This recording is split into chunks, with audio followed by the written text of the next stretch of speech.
So the thing about Mesmer is that Continuum Split is just too damn good, but most heal Chronomancers don't even use it well enough to justify taking Chrono, and also you have to manage clones and it's a pain. So if you aren't going to use the most problematic broken button in Guild Wars 2, you might as well play the Bard class instead. Of course, we're talking about the heal Troubadour now and how to play it and what makes it good and why you might want to take it over other options in this quick guide. First off, welcome. I am Silhouette. I'm an ArenaNet partner. Hit the subscribe button down below. Now let's get into the build. Like all healers, you are running Harrier's gear or Minstrel's gear and Runes of the Monk. It all depends on your toughness level. If you are not interested in tanking, Harrier's it is. But if you want to be tanky for like Fractals where tank mechanics don't exist, but you want that extra toughness, Minstrels is fine. Also, if you plan on being a support in World vs. World, I recommend Minstrels. But this is not really about that. Relic choice is kind of wide open here. You can run Bebe if you want swiftness for your group or if you need swiftness for your group. I personally like to run Flock for additional healing and barrier. That's just my thing. But you can run Wizard's Tower, Forest Dweller for more CC, or you can experiment with your own. But I think Flock is just kind of the best in slot if you're running with random pugs. You will be running Rifle as your primary weapon with Paralyzation and Transferred Sigils. And your second weapon is completely wide open and optional. You can just run Rifle and just camp it. For your optional weapon, I prefer running Sword and Focus for boon strips and then your focus pull, but largely if you want to play casually, you can just camp Rifle. For your traits, you are running Chaos 233, Inspiration 222, and Troubadour 223. And a couple of notes here, the Grandmaster trait line on Troubadour can be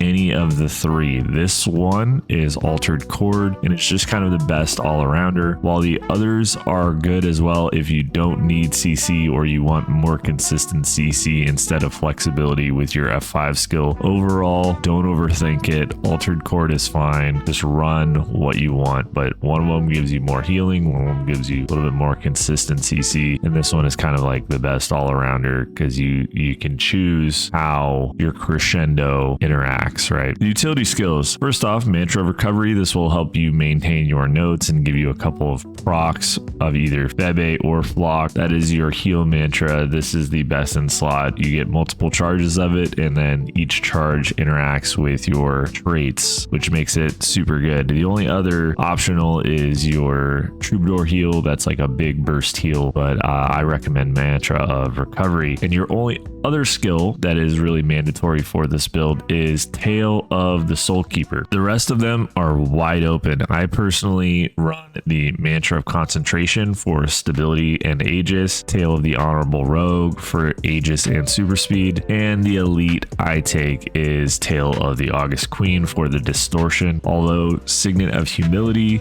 or Mass Invis is also great if you need CC or if you are running past trash mobs and stuff. For the most part, I think Distort is more valuable, especially if you are familiar with the timing of encounters and you want to help your party out. But you got to be careful because not everything can be distorted, which is kind of unfortunate.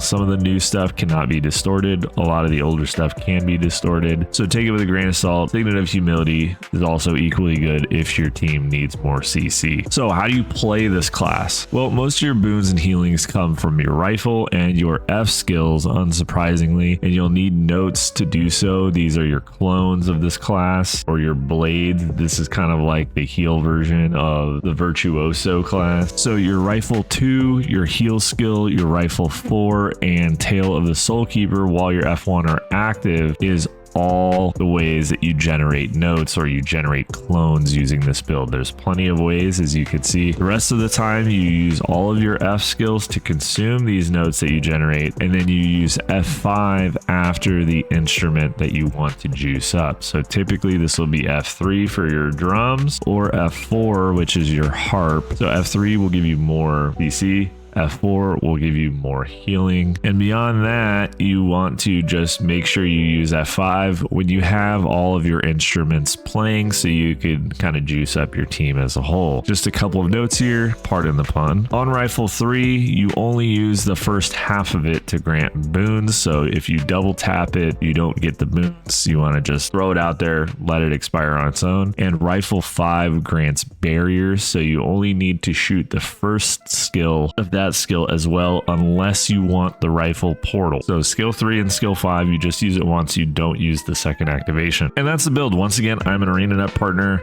Referral link in the description. Subscribe. Thanks for watching. A big thanks to all my subscribers and a special thanks to all my members who support the channel. Thanks again, and I will catch you on the next one.